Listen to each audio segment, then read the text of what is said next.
Halo kaum intelektual sekalian. Wah. Gila. Ini sungguh nekat yang nyata. Ini sungguh sangat luar biasa menurut saya pribadi. Jadi guys, baru-baru ini ada seorang pria sesumbar mengatakan, menurut keyakinan seorang pria yang saya masuk ini, dia mengatakan kalau MUI itu tidak bermanfaat, ya lebih baik dibubarkan saja. Sejak kapan MUI diberikan kebebasan untuk memberikan stempel sesat kepada agama-agama penghayat?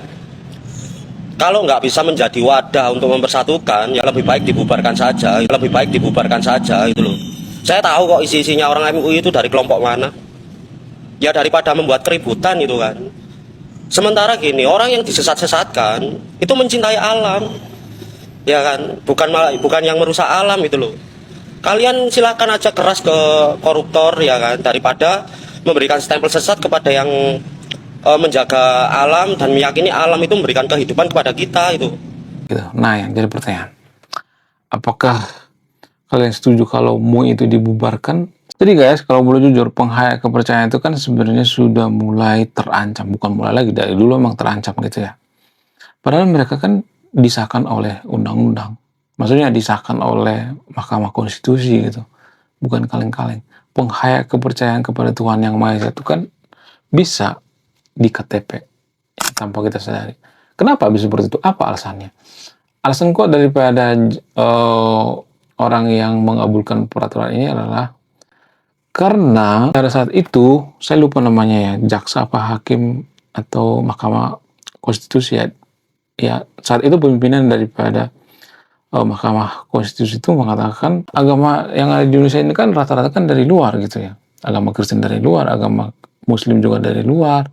Kenapa kita harus benci dengan agama lokal? Nah itu tuh awal mulainya, sekitar tahun 2017 ya.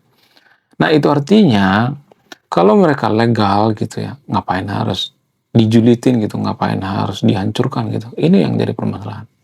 Jadi menurut keyakinan saya, ada semacam kepanikan daripada mayoritas gitu. Sehingga apa? Sehingga mereka, nggak semua tapi disclaimer on ya, nggak semua seperti itu ya. Ada oknum-oknumnya, walaupun oknumnya banyak gitu ya. Oknum-oknum yang intoleran gitu ya. Selain membubarkan ibadah paksa, mereka juga membakar padepokan atau tempat orang yang beragama penghayat kepercayaan itu melakukan ritual ibadah.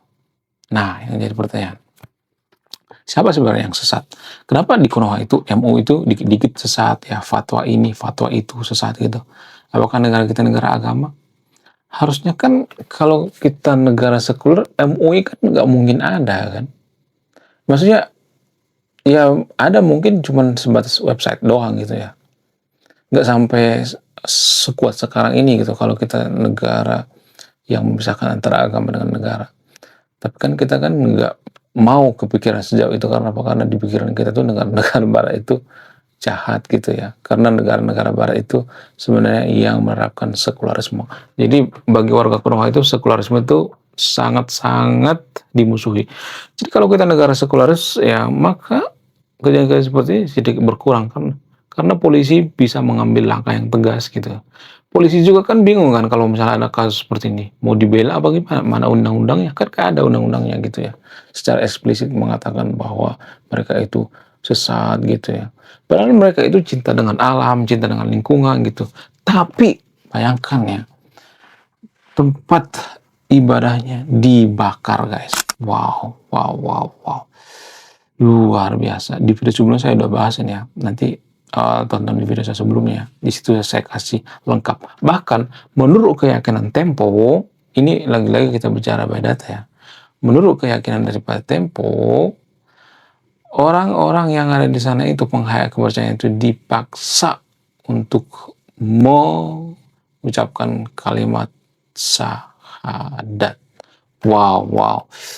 Luar biasa. Nah, yang jadi pertanyaan, kenapa bisa seperti itu? Apa alasannya? Apakah mayoritas itu semakin hari semakin panik atau tidak? Apakah ada lonjakan umat Kristen di Konoha itu sangat luar biasa atau tidak? Bagaimana fakta yang sebenarnya? Jadi gini guys, ya mohon maaf bagi teman saya tidak berpihak pada MUI, saya tidak berpihak pada siapapun dia. Saya benar-benar netral. Jadi gini guys ya, kalau misalnya hal-hal seperti ini terus dibiarkan gitu ya, penghayat kepercayaan diganggui, diejek dan sebagainya, Apa bedanya kita dengan orang-orang terdahulu yang pertama kali muncul agama? Pertama kali muncul agama itu seperti agama sekarang ini ya, yang diakui negara ya. Kalau agama-agama zaman dahulu seperti Zoroaster ya, ada banyak itu ya agama-agama zaman dulu, Mesir kuno dan sebagainya ya. Tapi biasanya agama yang saya maksud ini tidak dilegalkan di negara. Tapi zaman sekarang kan sudah beda ya. Sudah ada agama yang dilegalkan oleh negara. Itu artinya negara berhak menentukan lu agama apa gitu. Nah, ini menurut saya pribadi cacat logika gitu ya. Kenapa justru agama mengurusi, kenapa justru Tuhan mengurusi sesuatu hal yang sangat-sangat remeh temeh gitu ya? Kenapa bisa seperti itu? Harusnya fatwa MU itu dilarang korupsi sekecil apapun itu. Jadi harusnya MU ini fokus mengurusi yang namanya korupsi, kekerasan yang ada di pondok pesantren, ya kemudian ngurusin muridnya yang ditiduri oleh Pak Kiai gitu ya, atau Pak Haji gitu ya, atau siapapun itu. Disclaimer oleh nggak semuanya tapi ya rata-rata kalau saya perhatikan ini banyak tuh kasus ya murid yang ditiduri oleh gurunya sendiri. Harusnya itu yang diurusi oleh MUI, bukan malah mengurusi orang lain. Kan gak asik ya. Kenapa dia malah mengurusi suatu hal yang unfaedah gitu ya. Jadi, gini guys.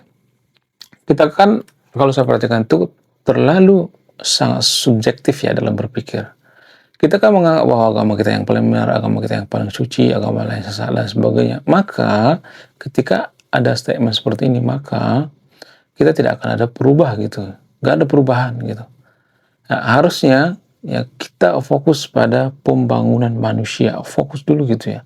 Jangan fokus sesuatu hal yang berbentuk keyakinan. Boleh aja beragama nggak ada masalah, tapi kan kalau kita terlalu fokus dalam keyakinan kita, yang kita mengklaim kebenaran, maka orang-orang seperti ini kalau sudah didoktrin dari kecil ya, maka mereka akan mudah mengangkat senjata itu ya yang jarang kita pahami. Karena apa? Karena pengaruh daripada intoleran, ajaran dan sebagainya sangat-sangat memperhatikan ya. Nah, kemudian kalau misalnya kita bicara secara logis ya, kalau misalnya mengatakan oh mereka itu kan sesat ya, lalu MUI mengeluarkan fatwa dan sebagainya, boleh-boleh aja mengeluarkan fatwa, nggak jadi masalah. Tapi kalau misalnya kita bicara dengan literatur yang lebih rumit lagi gitu. Jadi gini guys, Tuhan itu kan nggak bisa dibuktikan secara ilmiah ya. Bukan berarti saya nyuruh yang untuk tidak bertuhan ya. Karena gini ya, mohon maaf ya. Bisa aja Tuhan yang kita maksud itu adalah kata ganti ketidaktahuan kita. Iya kan? Karena ketika kita hidup di zaman Romawi kuno, maka kita akan dicap sesat kalau kita mengatakan manusia itu diciptakan oleh Tuhan gitu. Kita akan dianggap sesat kalau kita percaya dengan Allah misalnya, atau Allah misalnya, atau Tuhan gitu. Kenapa?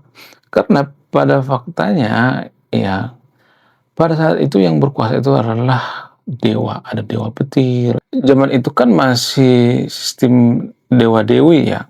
Ya kita wajar mengatakan yang menciptakan bumi ini adalah dewa. Nah, sebelum itu kan juga ada sebutan gitu ya. Sebelum Romawi kuno gitu ya, pada saat nenek moyang kita itu masih manusia purba gitu. Mereka juga ada kalimat menyebutkan bahwa yang menciptakan bumi itu sesuatu hal gitu. Bisa dengan ada macam-macam ya. Nah, itu artinya Tuhan kan nggak bisa dibuktikan secara ilmiah gitu. Jadi bagaimana mungkin kita menyesatkan orang lain sementara Tuhan juga nggak bisa dibuktikan secara ilmiah. Bukan berarti saya nyuruh yang TV ini tidak percaya dengan Tuhan ya. Disclaimer biar kita lebih waras gitu ya dalam beragama. Ya karena kepercayaan kita, klaim-klaim yang dilontarkan oleh pemuka agama itu kan klaim sepihak ya. Nggak semuanya tapi disclaimer. Jadi kalau mereka terbiasa mengeluarkan statement yang klaim sepihak, itu artinya ini sangat berbahaya sekali gitu ya bagi masyarakat kita. Karena dikonsumsi oleh publik gitu ya. Jadi kalau ada fatwa menyesatkan kelompok tertentu gitu ya, ya mereka nggak takut mati guys. Karena menurut mereka itu ya ada pahalanya gitu, nanti masuk surga dan sebagainya. Padahal kan surga juga nggak bisa dibuktikan secara ilmiah. Bukan berarti saya nyuruh yang tidak percaya dengan surga gitu. Nggak bisa. Ya. Nah, yang jadi pertanyaan, kenapa surga itu datangnya belakangan gitu? Kenapa nggak datang duluan gitu. Maksudnya kita bisa melihat surga dunia gitu. Ya kan? Kenapa harus di luar konteks dunia gitu? Apa alasannya? Apakah alasannya untuk menutupi bahwa ya dalam kurung ya bahwa Tuhan itu sesuatu hal yang goib gitu? Bagaimana fakta yang sebenarnya?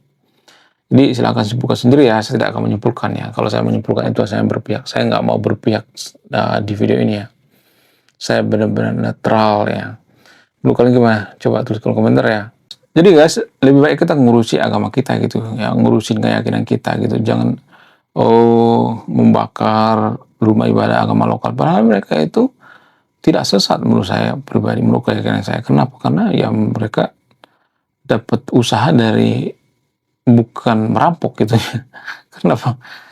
Karena ya mereka menghargai alam gitu ya. Mereka sangat cinta dengan alam. Ajaran mereka itu sangat-sangat tropis sekali ya kalau saya perhatikan.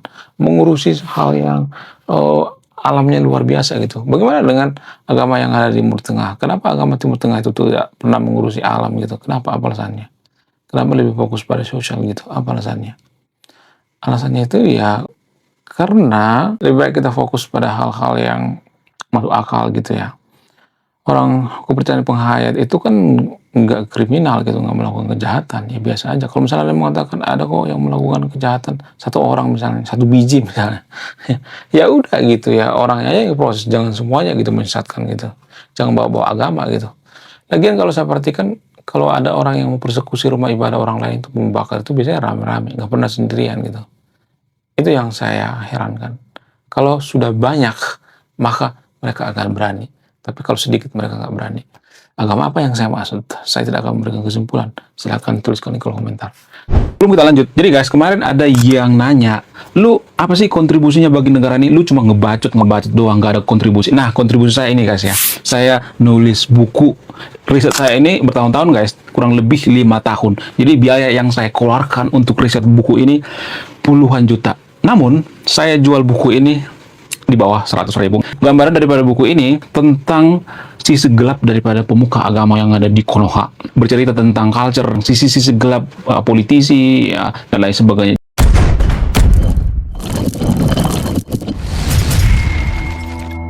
Sekian video ini, terima kasih sudah memahami. Saya kaum intelektual, saya lagi ngantuk. Salam rasional.